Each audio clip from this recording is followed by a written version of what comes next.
भगवान कृष्ण ने अभिमन्यु को क्यों नहीं बचाया? तो महाभारत को वैसे तो धर्म युद्ध कहा जाता है, लेकिन महाभारत पूर्ण रूप से धर्म युद्ध न होकर कर्म युद्ध भी था।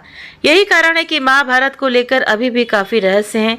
उन्हीं में से एक रहस्य ये है कि भगवान श्री कृष्ण ने भगवान होते हुए भी अर्जुन के होनहार पुत्र अभिमन्यु को क्यों नहीं बचाया। अभिमन्यु हर व्यक्ति के लिए एक प्रेरणा है। इस योद्धा ने महाभारत के युद्ध में अकेले पूरे दिन उन सभी योद्धाओं को रोक कर रखा था जो अकेले कई सेना के बराबर थे, और शाम होते होते अभिमन्यु ने अपना दम तोड़ दिया और भगवान श्री कृष्ण देखते रहे और अभिमन्यु को नहीं बचाया। इस पर आधारित एक पौराणिक कहानी है, तो जो इस प्रकार से है। जब धरती पर अधर्म अपनी चरम सीमा पर पहुंच गया था और धर्म की स्थापना हेतु सभी देवता मिलकर योजना बना रहे थे, धर्म की रक्षा के लिए भगवान विष्णु ने श्री कृष्ण का अवतार लेने का निश्चय किया।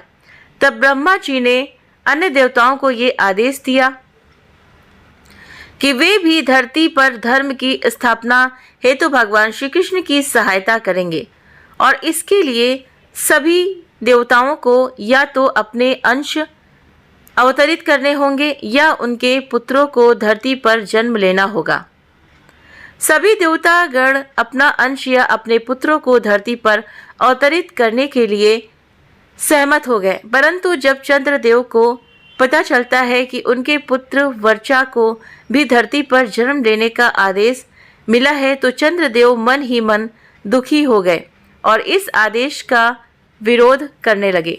चंद्रदेव अपने पुत्र से दूर नहीं रह सकते थे, परंतु सभी देवताओं ने उन्हें समझाया कि यह ब्रह्मा जी का आदेश है जिसे उन्हें मानना ही होगा, और धर्म की स्थापना के लिए कार्य करना सभी देवताओं का कर्तव्य है।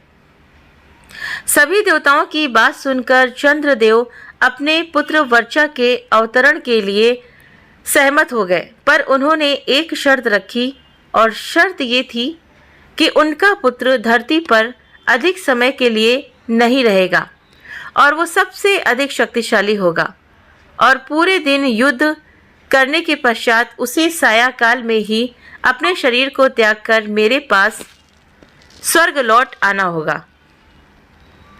तो सभी देवताओं ने चंद्रदेव की जो ये शर्त थी उसको स्वीकार कर ली। तो इसीलिए अभिमन्यु ने अर्जुन के पुत्र के रूप में जन्म लिया और भगवान श्री कृष्ण के सानिध्य में परम प्रतापी बना। अभिमन्यु ने अपनी माता के गर्भ से ही चक्रव्यूह को तोड़ना सीख लिया था, परंतु चक्रव्यूह से बाहर आने का तरीका वो नहीं जान पाया, क्योंकि जब अर्जुन अपनी पत्नी सुभद्रा को चक्रव्यूह तोड़ना सिखा रहे थे तो आधे में ही सुभद्रा को नींद आ गई थी। भीष्म पितामह के घायल होने के बाद से ही पांडवों ने कौरवों की सेना में उथल पुथल मचा दी थी। इसीलिए कौरवों ने पांडवों की सेना का नाश करने की योजना बनाई।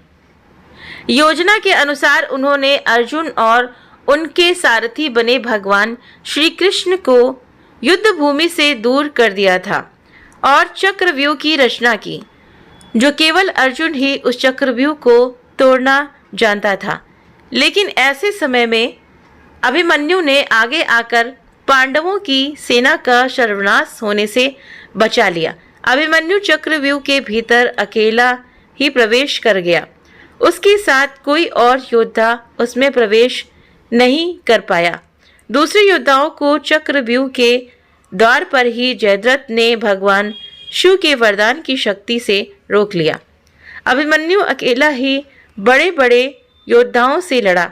अभिमन्यु घायल होकर भी लड़ता रहा, उसने हार नहीं मानी, और जब अभिमन्यु के हाथ से शस्त्र भी छूटकर गिर गए तब भी अभिमन्यु रथ के पहिए से लड़ता रहा, और ऐसे ही शाम तक लड़ते लड़ते अभिमन्यु अल्पायु में ही वीर गति को प्राप्त हुआ, और इस प्रकार अपनी बहादुरी के कारण अभिमन्यु युद्ध भूमि का सबसे शूरवीर योद्धा कहलाया और चंद्रदेव की शर्त के अनुसार जल्द ही स्वर्गलोक को प्रस्थान कर गया। तो यही कारण था कि भगवान श्री कृष्ण सब कुछ जानते थे, इसलिए अभिमन्यु के प्राणों की रक्षा नहीं की और नियति में कोई बाधा उत्पन्न नहीं की। तो अगर आपको ये जानकारी और कहानी पसंद आई हो तो वीडियो को लाइक करें, चैनल पर पहली बार है तो सब्सक्राइब करना ना भूलें। आप अपने कमेंट करके भी हमें ज़रूर से ज़रूर बताएं। इस कहानी को हो सके तो आप अपने दोस्तों में शेयर करना ना भूलें। आप सभी का बहुत बहुत धन्यवाद वीडियो देखने के लिए। Thank you.